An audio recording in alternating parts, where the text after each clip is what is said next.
네, 특별 새벽 기도의 네 번째 날 우리가 마주하게 되는 하나님의 질문은 이것입니다. 내 손에 있는 것이 무엇이냐? 오늘 하나님의 질문 앞에 서 있는 사람은 어, 여러분도 잘 아시는 모세입니다. 모세가 누구냐라고 하면 여러 가지 대답들을 하시겠지만 가장 위대한 선지자죠. 신명기 34장에 모세 이후에는 이만한 선지자가 없었다. 이거로 끝입니다. 모세에 대한 설명은 가장 위대한 선지자였다는 이야기죠. 예수님께서 십자가 지시기 전에 이 변화산에 올라가십니다. 그곳에서 변형되실 때 누구를 만나냐면 바로 모세를 만나세요. 왜 예수님은 십자가를 지시기 전에 그 마지막 순간에 많은 사람들이 있지만 특별히 모세를 만나기를 원하셨을까? 십자가를 목전에 두고 예수님의 마음은 고민이 되어서 죽을 지경이라고 말씀하셨습니다. 우리 마가복음 14장 말씀인데 한번 읽어볼까요? 시작. 말씀하시되 말씀하시되 내 내 마음이 마음이 심히 심히 고민하여 고민하여 죽게 죽게 되었으니 되었으니 너희는 너희는 여기 여기 머물러 머물러 깨어 깨어 있으라 있으라 하시고. 하시고. 여러분 이게 무슨 엘리야나 다른 사람의 고백이 아니라 예수님의 고백이에요. 내 마음이 심히 고민하여 죽을 것 같아. 하나님의 아들 예수님의 입에서 나온 고백입니다. 이게 농이거나 거짓말이라면 성경에 기록될 수가 없죠. 정말로 예수님은 고민이 되셨고 정말로 예수님은 죽을 것 같았고. 여러분 이게 십자가입니다. 우리 성도님들이 교회에서 사역을 하시잖아요. 오늘 목장에서 특송을 한다. 뭐 주차 봉사를 한다. 뭐 방송 사역을 한다. 교사를 한다. 뭐 목자 목녀를 한다. 우리 성도님들이 기쁨으로 자원하는 마음으로 할 수만 있다면 그렇게 하는 게 가장 좋죠. 그런데 때로는 십자가를 치는 마음으로 죽을 것 같이 고민이 되지만 이걸 또 해야 되나? 내가 또 이걸 해야 되나? 죽을 것 같이 고민이 되지만 그럼에도 또 그 일을 감당하는 그게 바로 십자가입니다. 오늘도 이 새벽에 나오실 때 너무 기분이 좋아가지고 새벽이 되니까 절로 눈이 떠져가지고 그래서 나오신 분이 계실 수도 있을 거예요 아마.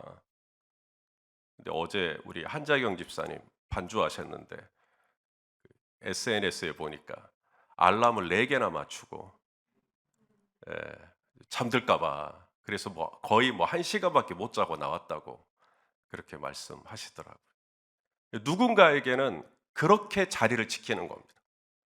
1시간밖에 못 자고 알람을 4개씩이나 맞추고 그래도 반주를 하기 위해서 그렇게 긴장을 하고 고민이 되고 그러지만 또 그걸 감당하는 너무 감사하대요. 본인은 그렇게 반주할 수 있는 게. 그게 십자가죠. 오늘도 특송하실 때 야, 내 특송만 아니었으면 잠자는 건데. 예? 특송이 뭐라고 막 이러면서 또 이렇게 그래도 또 쉐마 또 특송이니까 또 하셨다. 그게 바로 십자가예요. 그런 게. 내 마음은 심히 고민되고 때로는 안 하고 싶고 때로는 나도 빠지고 싶고 할 수만 있으면 이 잔이 내게서 좀 지나갔으면 좋겠고 그런데도 그 일을 감당하는 것. 그게 십자가예요. 땀이 땅에 떨어지는 핏방울처럼 그렇게 쥐어짜면서 감당하는 것. 여러분 그것도 십자가예요. 즐거운 마음으로 십자가 지고 가라. 저 그 찬송 잘 못 불러요. 못 부르겠어요. 누군들 즐겁게 십자가 지고 가고 싶지 않은 사람 누가 있어요?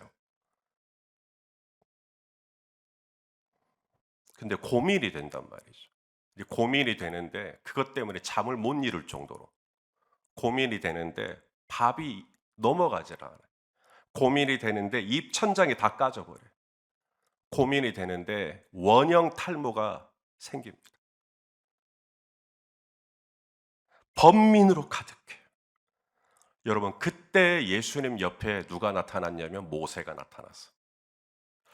왜 모세일까?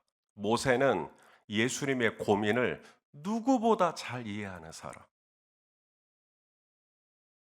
예수님이 내 마음이 고민되어 죽을 것 같아 할 때 정죄하지 않을 사람 바로 모세. 왜냐하면 모세가 그런 사람이었잖아요. 하나님께서 모세를 부르셨을 때 기다렸다는 듯이 하나님 이제야 저를 찾아오십니까? 저 여기 있습니다. 저를 쓰십시오. 이게 아니란 말이죠. 할 수만 있으면 나 말고 다른 사람이 목자하게. 할 수만 있으면 나 말고 다른 사람이 청소년부 교사하게. 할 수만 있으면 나 말고 다른 사람이 반주하게. 나는 말할 줄도 모르고, 나는 나이도 많고, 나는 눈도 침침하고 노안도 왔고, 나는 걷는 것도 느리고, 나는 반주도 잘 못하고, 모세가 얼마나 이 핑계 저 핑계를 대면서 할 수만 있으면 이 잔이 내게서 옮겨지기를 구했었어요. 십자가 지시기 전에 누구보다 그 마음을 이해하고 있었던 모세였기에 변화산 십자가 지시기 전에 예수님에게 나타나서 저는 모세가 예수님의 어깨에 손도 얹었다고 생각해요. 상상컨대 툭툭툭 두드리면서 얼마나 고민이 되시냐고, 얼마나 번민스러우시냐고.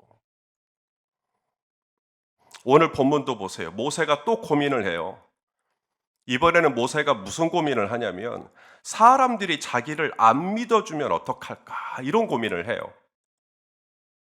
자, 우리 오늘 본문 1절 말씀입니다. 우리 1절 같이 봅니다. 시작. 모세가 대답하여 이르되 그러나 그들이 나를 믿지 아니하며 내 말을 듣지 아니하고 이르기를 여호와께서 내게 나타나지 아니하셨다 하리이다. 지금 이 모세의 고민은 앞으로 내가 어떻게 홍해를 가르지? 내가 어떻게 이 바다를 가르지? 이런 고민 아닙니다.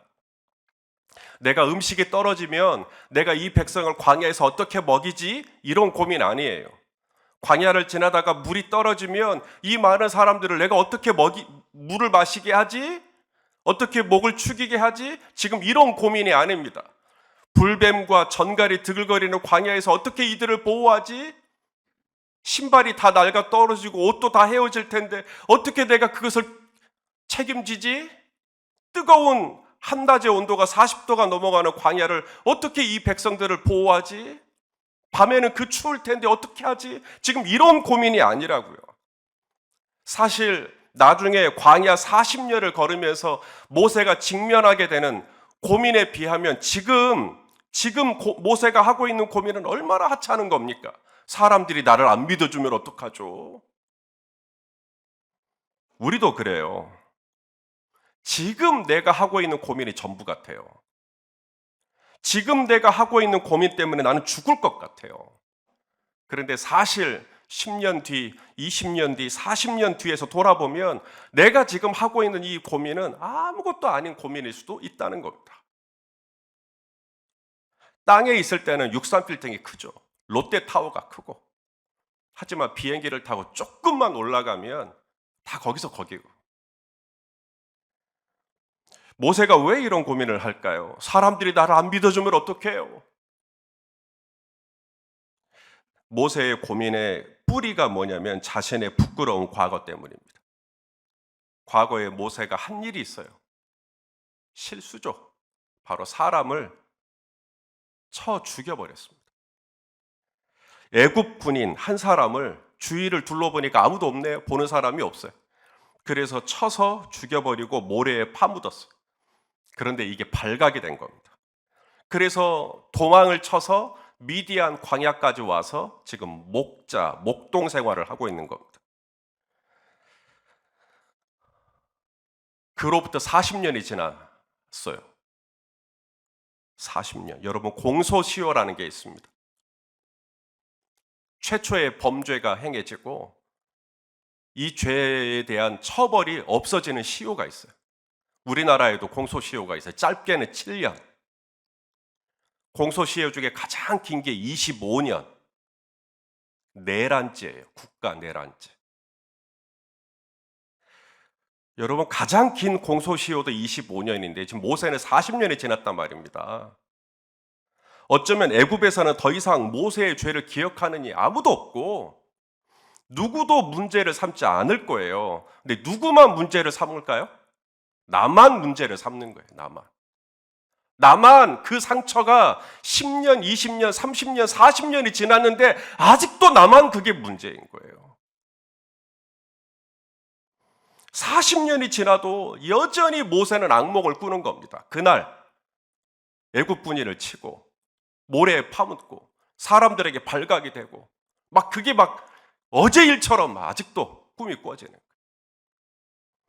그런데 하나님께서 모세에게 애굽으로 가서 고통받는 이스라엘을 구원하라고 하니 모세 입장에서는 화들짝 놀랄 일인 거예요. 가당치 않은 일이에요. 어떻게 내가 해요? 내가 누군데? 하나님 아무도 나 믿어주지 않을 거예요. 누가 저 같은 사람을 리더로 신뢰해요? 누가 저 따라 나오겠어요? 저 사람 죽인 사람이에요. 누가 저를 리더로 믿어주겠어요? 인정해 주겠어요?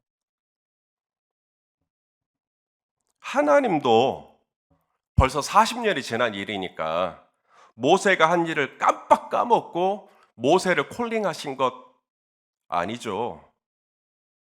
하나님 다 아시죠. 저와 여러분 다 아시죠. 하나님이 저와 여러분을 부르실 때 자격이 돼서 부르신 분이 계실까요? 말 잘하니까, 피아노 잘 치니까, 사진 잘 찍으니까, 목자 목녀 잘할 것 같으니까, 우리가 의로워서, 착해서, 재주가 많아서, 그래서 저와 여러분을 부르셨을까요? 우리 바울이 고린도 교회에 했던 말씀을 한번 같이 읽어 보겠습니다. 고린도전서 1장 26절 말씀입니다. 읽어 보시죠. 시작. 형제들아 너희를 부르심을 보라. 육체를 따라 지혜로운 자가 많지 않아. 너희 중에 똑똑한 사람 별로 없다는 얘기예요. 그 다음은요. 능한 자가 능력이 있는 사람, 재주에 있는 사람 별로 없다는 거예요. 그 다음은요. 문벌 좋은 자가 많지 아니하니. 혈통으로나 배경으로나 그런 빽이 있거나 인맥이 좋거나 뭐 이런 사람 별로 없다는 거예요. 그런데도 우리를 불러주셨다. 그런데도 우리를 교회가 되게 하셨다. 여러분 베드로를 보십시오. 베드로는 예수님 모른다고 3번씩이나 부인했어요. 부활하신 예수님을 뵙고도 계속해서 못 믿겠다고 나중에 갈릴리 바다로 고기 잡으러 가버렸어요. 그런데 예수님은 끝까지 베드로를 붙들어요. 그리고 내가 이 반석 위에 내 교회를 세우겠다 하시면서 내 어린 양을 먹여라. 내 양을 먹여라. 그러면서 계속 교회를 위임해요. 베드로에게. 바울도 그래요. 예수 믿는 사람들 때리고 돌로 치고 옥에 가두고 그런데도 하나님이 사울을 바울 되게 하시잖아요. 우리 중에 자격이 되고 조건이 돼서 목사가 되고 장로가 되고 권사가 되고 안수집사가 되고 하나님의 자녀가 된 사람이 있을까요? 하나님께서 모세에게 오늘 물으십니다. 내 손에 있는 게 뭐냐? 그리고 모세가 답을 하죠. 자, 오늘 본문 2절 말씀을 같이 읽겠습니다. 시작.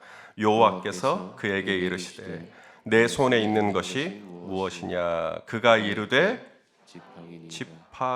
지팡이이니이다. 지팡이이니이다. 이 지팡이가 뭐죠? 저는 이 지팡이가 바로 모세 자신. 당시 모세는 목자였습니다. 왕자가 아니라 목자였어요. 목자는 양을 데리고 여기저기를 다니는 사람입니다. 유목민이라고 하죠. 하루에 25km는 훌쩍 뛰어넘고 많게는 40km, 50km도 길을 걸을 때가 있어요. 양들을 데리고 풀을 먹이러 여기 갔다 저기 갔다. 이런 목자에게는 아무리 젊은 사람이라도 반드시 지팡이가 필요해요. 목자 자신을 위해서도 필요해요. 그리고 양을 위해서도 필요해요. 왜냐하면 들짐승들이 나타나잖아요. 그러면 지팡이로 싸워야죠. 혹은 물을 저장하기 위해 팠던 웅덩이에 양이 빠질 때도 있어요. 그럴 때도 이 지팡이를 가지고 양을 끄집어내야 합니다. 목자의 지팡이는 절대 클 수가 없어요. 두꺼울 수가 없습니다. 그럼 너무 무거워서 자유롭게 다닐 수가 없으니까요. 목자의 손에 들린 지팡이는 굉장히 가볍습니다. 그리고 두께도 얇아요. 그러니 조금만 힘을 주면 부러질 수 있습니다. 꼭 저와 여러분처럼. 누가 조금만 싫은 소리 해도 상처받고, 저기서 불고 여기서 불고 조금만 바람 불면, 유혹이 오면 이리 흔들리고 저리 흔들리고, 누가 무슨 말 하면 그것의 진위를 따져보지도 않고 진짜 그래? 진짜 그래? 팔랑팔랑 거리는 지팡이 말입니다. 여러분, 지팡이를 딱 땅에 세우면 이게 딱 서 있어요? 지팡이를 딱 땅에 세우고 손을 딱 놓으면 어떻게 돼요? 얼마나 버티죠? 순간은 중심을 잡을지 모르겠어요. 선다 선다 선다. 손목사 선다. 이제 손목사 서네. 얼마 가지 않죠. 바로 꼬꾸라지죠. 어느 쪽으로든 꼬꾸라지죠. 꼭 지팡이 같은 존재. 네 손에 있는 게 뭐냐? 이게 나인 거예요. 이게 나. 그런데 아시는 것처럼 이 지팡이가 나중에 어떻게 되죠? 이 지팡이를 잡고 바다를 향해 내미니까 바다가 갈라져요. 이 지팡이를 잡고 반석을 치니까 거기서 물이 터져 나와요. 지팡이를 잡고 산에 올라가서 손을 들고 기도하니까 이스라엘이 아말렉을 이겨요. 오늘 본문에 하나님께서 모세에게 지팡이를 던지라고 말씀합니다. 지팡이를 내려놓으라는 이야기죠. 그래서 지팡이를 딱 내려놨어요. 그랬더니 그 지팡이가 뭐가 돼버렸다고요? 뱀이 돼버렸어요. 모세가 뱀을 보고 어떻게 반응했다 그래요? 피했다라고 말씀합니다. 지팡이도 나고 지팡이가 뱀이 됐으면 그것도 나죠. 저와 여러분 안에도 나지만 나도 피하고 싶은 나는 없나요? 뱀만 징그러운 게 아니라 나도 내 안에 내가 봐도 징그러운 면이 없나요? 나도 그럼 나는 싫은 거죠. 그럼 나도 피하고 싶은 겁니다. 나도 안 그러고 싶은 나. 나도 부인하고 싶은 나. 뱀은 딴 데서 나타난 게 아니라 바로 내 손에 있는 지팡이가 변하여 뱀이 된 거예요. 그 뱀은 나예요. 지팡이도 나예요. 오호라, 나는 곤고한 사람이로다. 이 사망의 몸에서 누가 나를 건져내랴. 지금 바울이 뭘 발견한 거냐면 자기 안에 있는 뱀을 발견한 겁니다. 이 사망의 몸에서 누가 나를 건져내랴. 자, 하나님께서 모세에게 다시 말씀하시죠. 뱀 뒤로 가서 꼬리를 잡아라. 여러분, 뱀을 잡을 때는 꼬리를 잡아야 하나요? 어디를 잡아야 하나요? 잡아는 보셨어요? 상식적으로 뱀을 잡을 때는 절대 잡아서는 안 되는 부위 중에 하나가 꼬리일 겁니다. 그런데 하나님은 전혀 다르게 말씀하시죠. 뱀 뒤로 가서 뱀 꼬리를 잡아라. 마치 하나님이 뱀에 대한 상식이 전혀 없으신 분 같아요. 뒤에 애굽의 바로 군대가 오는데 바다 위로 손을 내밀라니. 지금 아말렉이 쳐들어왔는데 산 꼭대기에 가서 기도나 하고 있으라니. 그런데 모세가 순종합니다. 내 상식과 내 지식을 거스르는 주님의 명령 앞에 내가 밤새도록 잡은 것이 없지만 내가 말씀에 의지하여 뱀 뒤로 가서 꼬리를 잡아요. 자, 오늘 본문 4절 말씀. 아이고야, 제가 꺼버렸네요. 다시 읽어보겠습니다. 시작. 여호와께서 모세에게 이르시되 네 손을 내밀어 그 꼬리를 잡으라. 그가 손을 내밀어 그것을 잡으니 그의 손에서 지팡이가 된지라. 할렐루야. 그 징글징글한 뱀이 다시 지팡이가 돼요. 피하고 싶었던 뱀이 나에게 유용한 지팡이가 됩니다. 할 수만 있으면 마주치고 싶지 않은 뱀이 이제는 나에게 너무나 유익한 지팡이가 돼요. 우리가 아는 상식대로 뱀의 목을 잡았다. 그러면 우리는 뱀을 잡는 사람은 될 수 있을지 모르지만 사람을 잡는, 사람을 낚는 어부는 되지 못할 거예요. 계속 목 잡고 다니는데 네가 잘했어, 내가 잘했어 하면서 목 잡고 다니면 안 되는 거예요.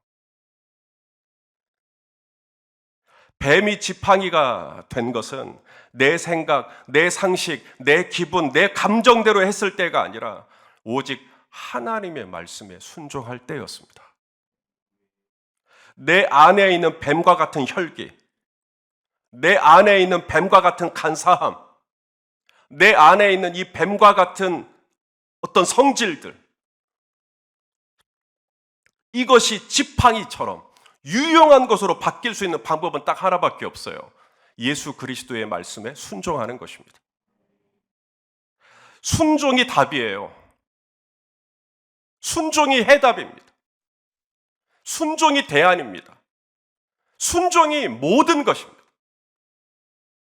순종할 때 뱀이 지팡이로 변하는 것이며, 순종할 때 바다가 갈라져 길이 나는 것이며, 순종할 때 반석이 깨져 물이 터져 나오는 것이며, 순종할 때 우리는 아말렉을 이기게 되는 줄로 믿습니다. 목사님, 저 어떻게 해야 할지 모르겠어요. 저 이럴 땐 어떻게 해야 돼요? 얼마나 많은 분들이 지금도 저에게 물어오시는지 모르겠습니다. 정말 우리 성도님들 어떻게 해야 될지 모르시는 건가요? 여러분 어떻게 해야 될지 잘 모르시겠습니까? 아니요, 여러분은 너무나 잘 알고 있어요. 우리 성도님들은 너무나 명확하게 알고 있습니다. 어떻게 해야 할지 모르는 사람은 아무도 없어요. 우리는 다 알고 있어요. 어떻게 해야 돼요? 순종해야 합니다.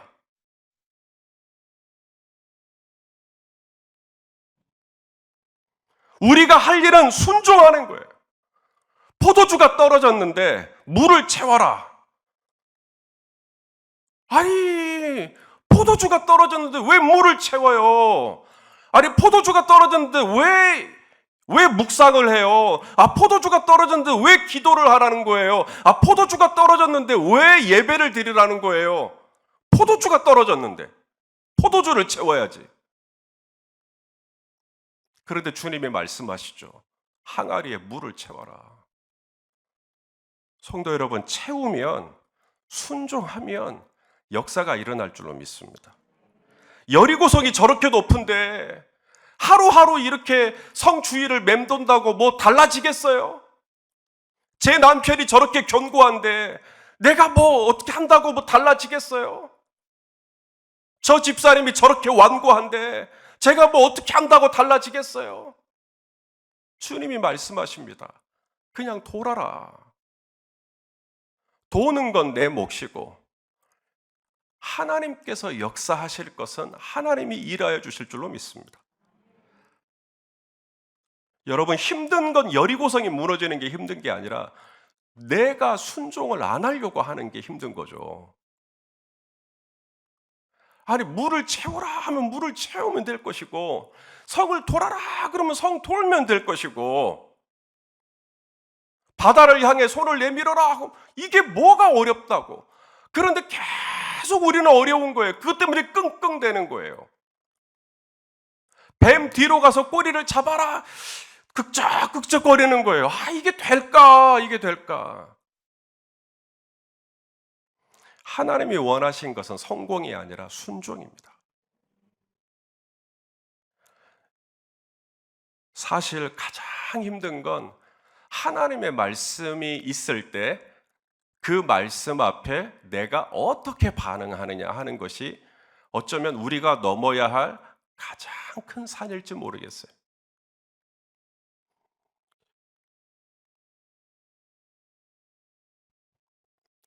저는 우리 성도님들이 뱀 뒤로 가서 과감하게 눈 딱 감고 꼬리를 잡으실 수 있기를 주님의 이름으로 권면합니다.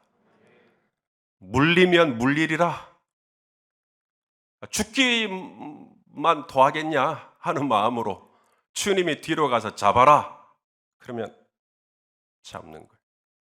그때 놀라운 변화가, 하나님이 준비하신 기적이 일어나게 될 줄로 믿습니다. 내 손에 있는 게 뭐냐? 이 지팡이를 계속 내가 들고 있으면 아무런 문제 해결이 안 됩니다. 주님이 말씀하시죠. 지팡이 내려놔. 지팡이 내려놔. 볼품없는 지팡이지만, 정말 남들에 비하면 못하는 반주지만, 남들에 비하면 정말 형편없는 리더십이지만, 남들에 비하면 정말 말도 잘 못하지만, 주님이 내려놔. 이게 그만해라는 뜻이 아니라 나에게 맡기라는 이야기. 여기 떡 5개와 물고기 2마리밖에 없습니다. 주님이 말씀하시죠. 그것을 내게 가져오라. 네가 계속 들고 있다고 이 문제 해결 안 된다. 나에게 가지고 오라. 주님께 던집니다. 주님께 맡깁니다. 그랬을 때 다시 지팡이가 되어 내 손에 돌아올 때는 이 지팡이의 주인이 바뀌어 있어요. 모세가 하나님의 지팡이를 손에 들었더라. 그렇게 지팡이의 주인이 바뀌고 난 다음 모세는 모세 이후에 이만한 선지자는 다시 없었다라고 하는 하나님의 종이 될 수 있었던 줄로 믿습니다. 내게 있는 지팡이가 문제가 아니라 이것을 주님 앞에 드리고, 그래서 주님이 마음껏 쓰시고자 할 때 다시 한번 위탁하고, 그렇게 하나님과 오늘 이 하루도 멋지게 동행하는 하루가 되시기를 예수님의 이름으로 축원합니다. 기도하시겠습니다.